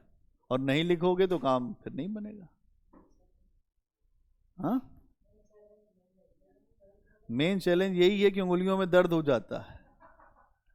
जब तुम 20 क्वेश्चन कभी लिख के दिखाना तो तुम मुझसे, मैं पूछूंगा तो उंगलियां तुम्हारी अपने आप कहेंगी कि आज कुछ नहीं है। और एक बार पेपर दे के आते हैं लोग तो फिर जो है अपनी उंगलियों को, कभी खुद को देखते हैं कभी उंगलियों को देखते हैं। क्यों? क्योंकि मेहनत करना पड़ता है, ऐसे नहीं होता। तलवार थोड़ी चलाना है वहां पे, उंगली चलानी है। लिखो। स्वदेशी आंदोलन को दबाने के लिए, स्वदेशी आंदोलन को दबाने के लिए सरकार ने गर्मपंथियों के ऊपर, स्वदेशी आंदोलन को दबाने के लिए सरकार ने गर्मपंथियों के ऊपर कठोर प्रहार किए, कठोर प्रहार किए। जैसे लाला लाजपत राय को भी, जैसे लाला लाजपत राय को भी गिरफ्तार कर लिया गया, लाला लाजपत राय को भी गिरफ्तार कर लिया गया और उन्हें मांडले जेल भेज दिया गया। मांडले बर्मा में है, आज का म्यांमार। मांडले जेल भेज दिया गया और विपिन चंद्रपाल को भी गिरफ्तार कर लिया गया, और विपिन चंद्रपाल को भी गिरफ्तार कर लिया गया। Next point. अंग्रेजों ने, अगला पॉइंट बनाओ। अंग्रेजों ने नरमपंथियों पर शक्ति का प्रयोग नहीं किया। यह अच्छा तरीका था कि तुम हमारी बात सुनोगे तो हम तुम्हें कुछ नहीं बोलेंगे, और जहां इधर उधर करोगे तो फिर सोच लो। अभी देखो उनको जेल भेजा है ना, फिर तुम लोग इधर उधर करोगे तो जेल ही भेजेंगे, कोई रास्ता है नहीं अपने पास। और नरमपंथियों पर शक्ति नहीं दिखाई। अगला पॉइंट, वर्ष 1910 में इंग्लैंड के राजा जॉर्ज पंचम बने। जॉर्ज फिफ्थ, इंग्लैंड के राजा जॉर्ज फिफ्थ बने। इसी के उपलक्ष्य में दिसंबर 1911 में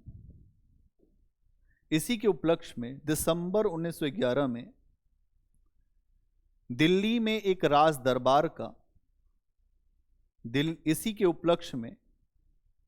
दिसंबर 1911 में दिल्ली में एक राज दरबार का आयोजन किया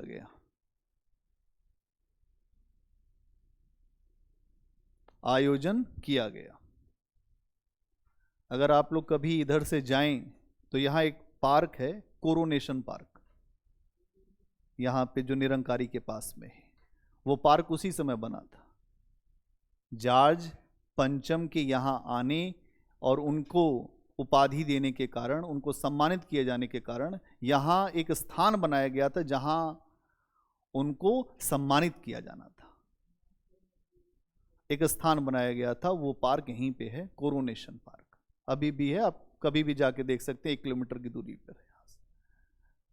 ठीक है, बड़ा पार्क है, खूब बड़ा पार्क है। खूब वहां पे मूर्तियां लगी हुई हैं बड़े बड़े अंग्रेज अफसरों की।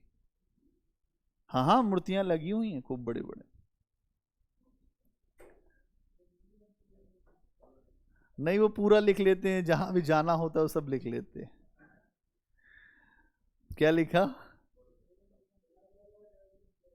आयोजन किया गया जिसमें सम्राट की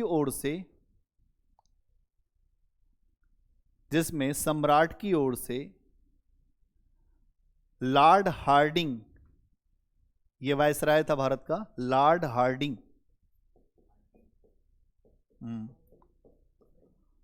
लॉर्ड हार्डिंग सेकंड ने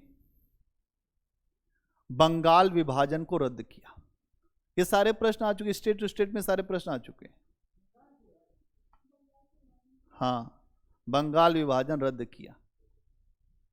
कितनी बार बंगाल विभाजन आ गया? मतलब वो भी अपने तरफ से नहीं किया है, राजा की तरफ से किया है। जॉर्ज पंचम के पास इतना टाइम नहीं है कि वो आए यहां। जॉर्ज पंचम के नाम पर लॉर्ड हार्डिंग ने बंगाल का विभाजन रद्द कर दिया। वायसराय का मतलब ये होता है कि राजा का प्रतिनिधि, इसीलिए जो गवर्नर जनरल का पद जो है वो अलग है, वायसराय का मतलब अलग होता है। 1857 की क्रांति के बाद एक नया पद आया जिसको वायसराय कहते हैं। ये राजा के प्रतिनिधि के रूप में आपको काम करना है भारत में। ठीक है,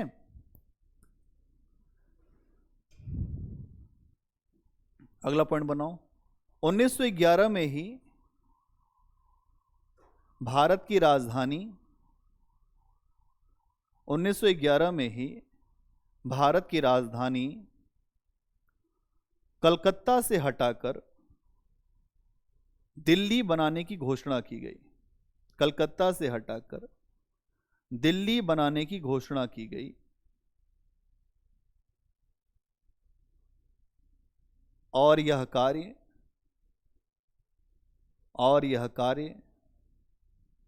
1912 में पूरा हुआ। और यह कार्य 1912 में पूरा हुआ।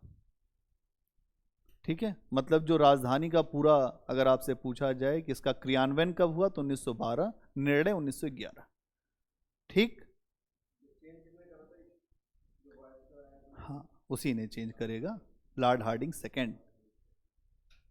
और एक घटना और हुई थी यहां पर, इसके काफिले के ऊपर जो बमबाजी भी हुई थी दिल्ली में, चांदनी चौक में। ठीक है, तो यहां पर यह भी संकेत है कि अब भारत के लोग बहुत ज्यादा ये सब सुनने को तैयार नहीं, इसीलिए धीरे धीरे ना आजादी की बात उठने ही लगी। अंग्रेज पहले हमारा जो है वो ब्रेन वॉश करते थे, तुमको सभ्य बनाने के लिए आए हैं, जानते हो, हमको जो सपना आया था, आज हम सोए थे, हमें सपना आया कि भारत जाओ, क्या करना है, वो असभ्य है उनको सभ्य बनाओ, गॉड ने कहा है। गॉड ने यही कहा है, असभ्यों को सभ्य बनाना है। इसको कहते हैं व्हाइट बर्डन थ्योरी, श्वेत व्यक्ति का भार। गोरे लोगों का भार है कि वो काले लोगों को अच्छा बना दे, नहीं तुम अच्छे तो कभी बन नहीं पाओगे। तुम्हारा देश जो है वो सपेरों का देश है, आदिवासियों का देश। यहां है क्या? हर चीज तो तुमने उधार कर ले रखा है। अच्छा, थोड़े समय यही बात आप हर दिन यही बात सुनेंगे तो आपको भी हो जाएगा विश्वास कि हाँ ठीक ही कह रहा है ये। यही हुआ यहां। सबसे पहले अंग्रेजों ने आपकी संस्कृति को आपको इतना नीचे करके दिखाया कि आपको ये विश्वास हो गया कि वास्तव में हमारी संस्कृति बहुत कमजोर है, हम लोग कमजोर किस्म के लोग हैं। इसीलिए आपने जो भी यहां के वर्ग शिक्षित हुए, उन्होंने उनकी चीजों को एडॉप्ट कर लिया, उनकी चीजों को ग्रहण कर लिया। वो देखने में तो भारतीय थे लेकिन अंदर से अंग्रेज थे। भारत की समस्या मुख्य यही थी कि लोग तो भारतीय थे लेकिन उनकी सोच अंग्रेजियत वाली थी। ऐसा कोई देश नहीं है जहां उसकी अपनी भाषा हाशिए पर हो, लेकिन भारत में ऐसा है। यहां अपनी ही भाषा हाशिए पर है। क्यों? क्योंकि आप एक किसी देश के, खास देश विशेष की जो गुलाम रहे हो लगभग 200 साल। उसके कारण आपकी सोच ही ऐसी बन गई है कि नहीं, हमें उस चीज को ही स्वीकार करना है। आप ऐसे करके देखो कि अगर भारत का पूरे विश्व में आधार होता या भारत ने बहुत सारे देशों की विजय की होती तो आज विश्व में हिंदी राजभाषा होती कि नहीं होती? ऐसे सोच के बताओ। लेकिन ऐसा नहीं हुआ। अंग्रेजों ने दुनिया के 50 राष्ट्रों को अपने अधिकार में रखा था, इसीलिए राष्ट्रमंडल बना है। जो राष्ट्रमंडल खेल होते हैं, 50 देश हैं, उसमें राष्ट्रकुल भी कहते हैं। 50 देशों पर अंग्रेजों का झंडा फहरा था। इतना छोटा देश है, यूरोप के मानचित्र में देखोगे, लेकिन जैक अपने झंडे के लिए वो जान देने वाले लोग थे। देखो, वीरता का सम्मान तो हमेशा से ही रहा है और आज भी है। हाथी अगर है तो मर भी जाएगा तब भी मिलेगा वो बहुत अच्छे तरीके से। अंग्रेज बोलते थे हमारा सूर्य कभी अस्त नहीं होगा, हम सूर्य के समान हैं, हम जहां निकलते हैं तो सूर्य के समान। अंग्रेजों को अपने ऊपर बहुत अभिमान भी था, इसीलिए वो देश पर शासन कर पाए। रूरल क्लास थे, भारत में रूल कर रहे थे। दुनिया में जितने लोग भी भारत में आए, लेकिन अंग्रेज एक अलग चरित्र के थे। क्या था चरित्र उनका? अंग्रेज यहां पर जीवन भर अंग्रेज ही बने रहे, मतलब विदेशी ही बने रहे। इसके पहले भी हमारे देश में बहुत आए थे। शक आए थे, कुषाण आए थे, यवन आए थे, बहुत सारे लोग आए थे। फिर मुसलमान आए, सब भारत के हो गए। कि कुछ बात है कि हस्ती मिटती नहीं हमारी। यहां पर हर आदमी मिल गया, घोल बन गया सबका। अंग्रेज घोल नहीं बने, इसीलिए वो 200 साल रहे। वो अपनी कॉलोनी अलग बनाकर रहते थे, अलग तरीके से रहते थे, अपना कल्चर अलग तरीके से उन्होंने भारत में रखा। हर जगह जहां वो रहते थे उस इलाके को सिविल लाइन कहते थे कि यहां पर नागरिक रहते हैं और तुम लोग सिविल नहीं हो, अच्छे नागरिक तुम है ही नहीं। नागरिक में तुम्हारी एकदम नीचे की सोच, छोटे आदमी हो तुम। फिर वहां पे एक बोर्ड भी लगवा देते थे जो बड़े बड़े अक्षरों से, dogs are Indian not allowed for civil line. भारतीयों की स्थिति जो है वो बहुत नीचे थी, जानवरों से भी नीचे थी। भारतीय लोगों को सूबेदार से ऊपर का पद नहीं मिलता था सेना में। आगे चल के ये भी जो विद्रोह का कारण बनेगा। 1857 में तो बना, 1946 में आकर नौसेना विद्रोह हुआ, नौसैनिक विद्रोह।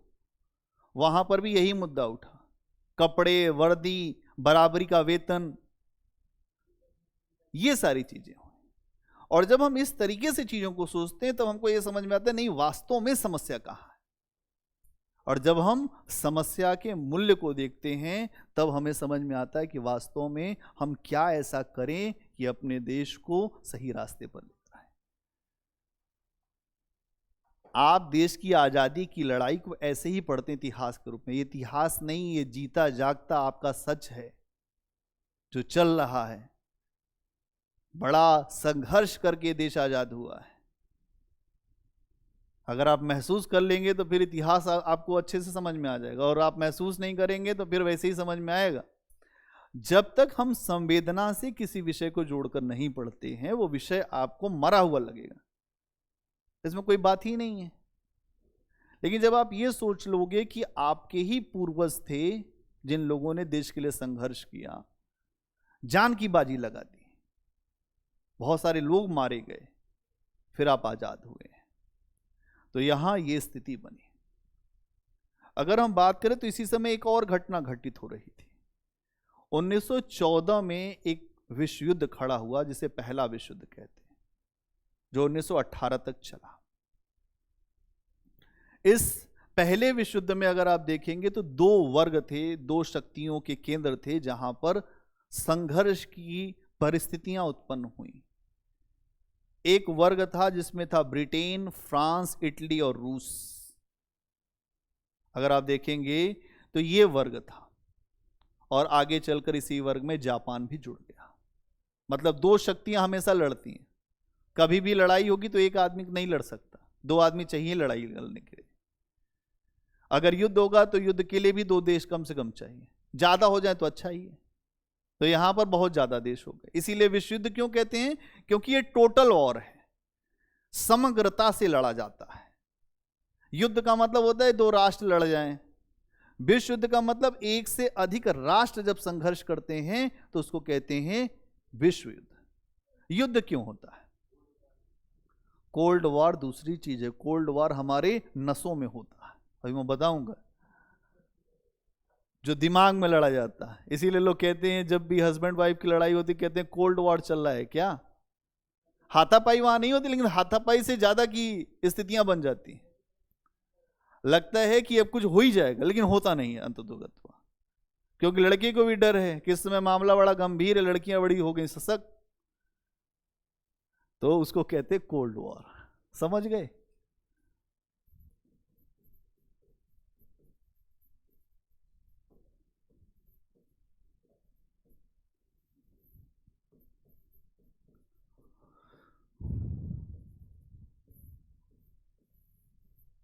तो एक तरफ आपने देखा कि ब्रिटेन है,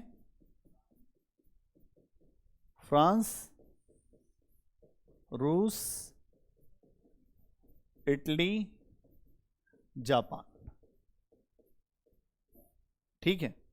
अगर आप देखते हो तो युद्ध कोई क्यों होता है, इसके लिए दो आधार होते हैं।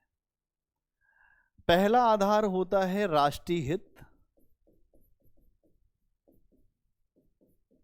और दूसरा आधार होता है राष्ट्रीय सुरक्षा।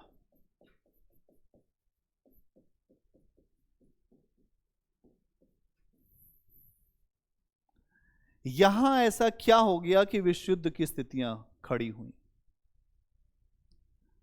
स्थितियों के पीछे अगर हम जाएं तो यूरोप में एक चीज चल रही थी जिसको कहते हैं उग्र राष्ट्रवाद। दूसरी चीज चल रही थी सैन्यवाद। तीसरी चीज चल रही थी आर्थिक होड़।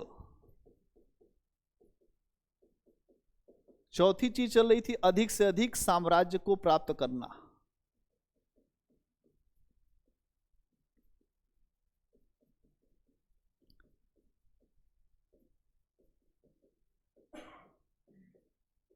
ऐसे तो कोई युद्ध नहीं होगा ना। उग्र राष्ट्रवाद क्या होता है? जब आप ये कहते हैं कि हमारे राष्ट्र की सीमाओं को कोई छू नहीं सकता तो वो तो ठीक है, लेकिन जब आप ये कहते हैं कि हमारा राष्ट्र ही केवल बचेगा, बाकी किसी भी राष्ट्र की सीमा नहीं रहनी चाहिए, तो उसको कहते हैं उग्र राष्ट्रवाद। जैसा चीन करता है, वो कहता है कि हमें याद आया है आज कि हमारा 9 डॉटेड लाइन का सिद्धांत था। ये सब ये जो फिलीपींस, मलेशिया और सब कुछ हमारा रहा है, तुम्हें पता है? ये सारे के सारे ऐसे देश हैं जो वियतनाम, फिलीपींस, अगल बगल के जो छोटे छोटे देश हैं, उन सबको समझाता है कि जिस इलाके पे तुम बैठे हो एक देश बना के, सब अपना हमारा था। इसीलिए वो सबको कहता है कि आज के समय में आप देखोगे तो चीन का 14 देशों से सीमा विवाद चल रहा है। यहां आदमी एक आदमी से नहीं लड़ पा रहा है, ये 14 देशों से एक साथ संघर्ष कर रहे हैं, फिर भी सक्षम है। सक्षम व्यक्ति को कोई दोष लगता नहीं। हथियार भी इनके पास बहुत अच्छा है, सेना भी बहुत बड़ी है। इनकी रणनीति है कि पहले थोड़ा सा डराओ और इतना डरा दो, अगर ये थोड़ा बहुत, ऐसे चीन की सेना अक्सर ये काम करती है। आप देखेंगे जैसे ये है सीमा, और यहां पर जो जो जो दूसरे देश के अगर लोग खड़े हैं तो वो क्या करते हैं, जैसे अगर आप होशियार नहीं हैं तो क्या करेंगे कि 2-4 किलोमीटर अंदर आ जाएंगे, 4 किलोमीटर अंदर आ जाएंगे। फिर आपको लगा यार कि हमारे यहाँ तो चीन की सेनाएं घुस रही हैं, फिर आपने इनका विरोध किया तो कहेंगे अच्छा ठीक है हम 2 किलोमीटर पीछे जा रहे हैं, हमारी सेना 2 किलोमीटर पीछे जाएगी। 2 किलोमीटर एरिया इनको मिल गया, यही काम ये करते हैं। अक्सर संघर्ष इसी बात को लिए होता है। तो यहां आप देखोगे तो सबसे बड़ी बात है उग्र राष्ट्रवाद। इसीलिए अगले विश्व युद्ध की जब भी बात होती है तो लोग कहते हैं कि राष्ट्रीयता की जब भावना बहुत बढ़ जाएगी तो आप दूसरे को जीने नहीं देंगे। चीन को कहते हैं ड्रैगन। ड्रैगन जब मुंह खोलता है तो अगल बगल सबको खा जाता है और आग ही फेंकता है, लाल चेहरा आग फेंकता है वो। तो जब अंतर्राष्ट्रीय संबंध हम पढ़ते हैं तो एक अलग तरीके से पढ़ते हैं, उसमें हम देखते हैं कि चीन की स्थिति क्या है, कैसे वो, चीन को सोचो कि जापान ने बुरी तरह से हराया था और चीन के मंचूरिया प्रदेश से पूरा जापान का अधिकार था 1905 में, और जापान के द्वारा बड़े पैमाने पर शोषण किया। आज भी चीन एक बार जापान को मजा चखाना चाहता है, इसीलिए अक्सर विवाद होता है। चीन कहता है हम भूले नहीं है वो बात जब 1905 में तुम हमको हराए थे, और हम कभी ना कभी मौका जरूर लेंगे और जब हम तुमको सबक सिखाएंगे। लेकिन जापान क्यों बच जाता है? क्योंकि जापान और अमेरिका का एक ऐसी जो रक्षा संधि है, जापान के ऊपर सबसे बड़ी बात आप जानते हैं, दूसरे महायुद्ध में जो परमाणु बम से हमला किया गया, उस हमले के बाद जापान की सेनाएं भंग कर दी गई, और जब जापान की सेनाएं भंग कर दी गई तो अमेरिका ने एक तरफा ये कहा कि आज से जापान की सुरक्षा की जिम्मेदारी संयुक्त राज्य अमेरिका की है, अगर जापान के ऊपर हमला होगा तो हमला अमेरिका के ऊपर हमला माना जाएगा, इसलिए विश्व की शक्तियां सावधान हो जाएं, ब्रह्मास्त्र हमारे पास है। अगर जापान के ऊपर किसी ने आंख भी उठाई, केवल हम हैं जो हमने हमला, तो भाई हमारे द्वारा हमला हो गया, परमाणु बम का प्रयोग हो गया, लेकिन अब हम ऐसा नहीं होने देंगे। तो आज जो है जापान के पास अमेरिका की शक्ति है। आज जापान दुनिया का विकसित देश है, लेकिन वो हथियार और होड़बंदी से बहुत दूर रहता है। तो ये बात आपको समझ में आ गई इतनी। इसके अलावा और क्या है इसमें? सैन्यवाद। यूरोप के अधिकतर देशों में आप देखेंगे तो हर व्यक्ति सेना में भर्ती हो रहा है, अनिवार्य सैन्य सेवा है, सबको सेना में जाना है। और जब सभी लोग सेना में जाएंगे तो एक बात आएगी विस्तार की। भाई आप लोग बहुत ज्यादा ट्रेंड हो जाएं, हथियार आपको आ जाए चलाने, तो आप कहेंगे हथियार का इस्तेमाल कहां करेंगे हम? इसीलिए तो अनिवार्य सैन्य सेवा के बाद यह खतरा पैदा हुआ कि पहले राष्ट्र आपस में लड़ते हैं, फिर अपनी आकांक्षाओं को पूरा करते हैं। अभी अग्निवीर योजना के ऊपर यही आरोप है कि अगर आपने 4 साल के बाद उनको बाहर किया, अगर वो नाराज हो गए तो कहीं ऐसा ना हो जाए कि यहीं पे जो गोलीबारी शुरू हो जाए। उम्मीद यही है। तो यहां पर इस बात को समझना पड़ेगा कि सैन्यवाद का आधार, फिर आर्थिक होड़, पैसा, सारा खेल पैसे का है। इस पैसे ने ही सबका रंग बदला है। जितनी समस्या है पैसे के कारण है। यहां आप देखेंगे कि ये ऐसा माहौल होता है कि जिसके कारण धीरे धीरे राष्ट्र अपने आप को बहुत ज्यादा आर्थिक आधार पर मजबूत करने के लिए पूरे विश्व में ऐसे स्थानों की खोज करते जहां वो अपना अधिकार कर सके। तो पहले विश्व युद्ध के पीछे आधार के रूप में ये भी चीज है। दूसरे तरफ एक पक्ष तो ये है जो जो ब्रिटेन का है, जो फ्रांस का है, रूस का है। दूसरे पक्ष में है जर्मनी, ऑस्ट्रिया और हंगरी, ये जिनके खिलाफ पहला विश्व युद्ध हुआ। Germany, Austria, Hungary.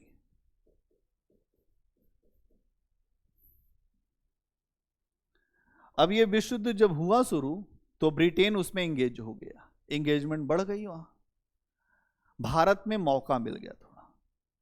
और इसी समय आप देखेंगे कि भारतीय राष्ट्रवाद, अब इसका संदर्भ भारत में कैसे देखोगे, ये तो वैश्विक घटनाक्रम में हम अभी जाएंगे तो बहुत सारी बातें बतानी और होगी, लेकिन अब भारत पर क्या असर है, मॉडर्न इंडिया अगर हम पढ़ रहे हैं तो भारत पर क्या असर है। भारत में राष्ट्रवाद बहुत तेजी से बढ़ा इस समय में। क्यों? क्योंकि भारत खुद ब्रिटेन की तरफ से इस युद्ध में शामिल हुआ था। ब्रिटेन ने हमको मोटिवेट किया कि नहीं, तुमको युद्ध में शामिल होना पड़ेगा भारत, क्योंकि हम भारत पर शासन कर रहे हैं। और जो संयोग की बात यह है कि महात्मा गांधी ने खुद प्रोत्साहित किया लोगों की आप लोग अभी ब्रिटेन की तरफ से युद्ध करो, रक्षा करो। इसीलिए महात्मा गांधी को बोअर पदक भी दिया गया था अंग्रेजों के द्वारा, और उन्हें सेना में भर्ती कराने वाला सार्जेंट तक भी कहा गया पहले विश्व युद्ध में। तो आप देखते हैं कि पहला विश्व युद्ध हुआ और इसी विश्व युद्ध के समय भारत में राष्ट्रीयता बहुत तेजी से बढ़ी। अगर आप इंडिया गेट देखते हो तो इंडिया गेट पे जितने भी सैनिकों का नाम है वो पहले विश्व युद्ध में जो शहीद हुए लोग उनकी ही याद में बना है इंडिया गेट, ठीक है। और अगर आप देखें तो भारतीयों को उम्मीद थी कि जब ये विश्व युद्ध समाप्त होगा तो हमें स्वशासन मिलेगा, हमें अपना शासन संचालित करने का अधिकार मिलेगा, लेकिन ऐसा हो न सका। भारतीयों ने इसीलिए सहयोग भी किया था ब्रिटेन का कि हमें शासन चलाने का अधिकार दिया जाएगा, हम अपना स्वशासन चलाएंगे, जैसा आयरलैंड में था। आयरलैंड भी जो ब्रिटेन का ही उपनिवेश था, लेकिन आयरलैंड में अपना स्वशासन चलाने का अधिकार लोगों के पास था। तो भारत को भी यही लगा कि हमें अधिकार मिलेगा। लेकिन युद्ध के बाद अगर आप देखेंगे तो भारत की राजनीति में कोई बड़े बदलाव नहीं देखे गए। परिणाम स्वरूप भारत की स्थितियां क्या बनी? हमने स्वशासन की मांग और तेज कर दिया कि हमें अपना स्वशासन चाहिए, अपने देश का शासन चलाने का अधिकार चाहिए। और कांग्रेस में जो गरम दल था और जो नरम दल था, इन दोनों ने कहा कि भैया बहुत हो गई लड़ाई, अब होना चाहिए घर में एकता, बहुत हो गई लड़ाई। अब ये दोनों भाई, मतलब जो पिता पुत्र कह लो कि ये जो पिता पुत्र हैं, ये आपस में एक दूसरे का पैर छूकर जो गले मिले और ये आपस में इनकी सहमति हो गई। एक चीज और हुआ, जिस मुस्लिम लीग को अंग्रेजों ने भारत के राष्ट्रीय आंदोलन को कमजोर करने के लिए बनाया था, मुस्लिम लीग भी अब इसमें शामिल हो गई कि हम भी सहयोग करेंगे कांग्रेस का और देश की आज़ादी की लड़ाई को साथ लड़ेंगे। और यहाँ पर देश की आज़ादी की लड़ाई को साथ लड़ने के लिए एक समझौता हुआ जिसे लखनऊ समझौते के नाम से जानते हैं, जो 1916 में हुआ था। कब हुआ था? 1916। क्या इतनी बात समझ में आई?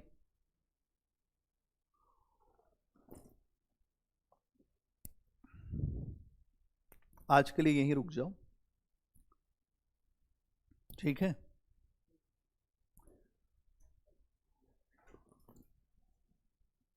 कल इसको लिखेंगे और एक काम और करेंगे, इससे जुड़े हुए जो प्रश्न आए हैं उनको भी लिखने का प्रयास करेंगे कि जो प्रश्न आते हैं मेंस में या प्री में कोई प्रश्न आया है।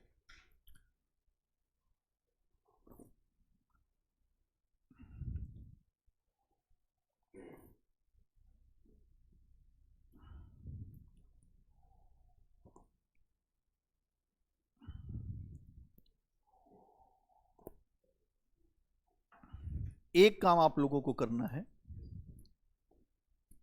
सबसे पहले आपका जो पाठ्यक्रम है वो आपके वो जबान पे होना चाहिए। दूसरी चीज, प्रीवियस ईयर के क्वेश्चन PYQ आपके पास होना चाहिए। तीसरी चीज एनसीईआरटी का अध्ययन होना चाहिए। चौथी चीज, अगर हम देखें, प्रश्नों को लिखने का प्रयास होना चाहिए।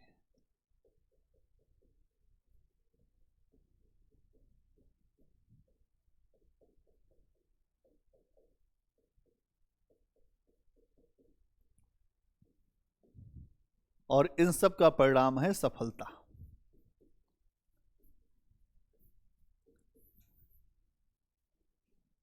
सफलता इसी से मिलेगी, कोई शॉर्टकट नहीं सफलता का।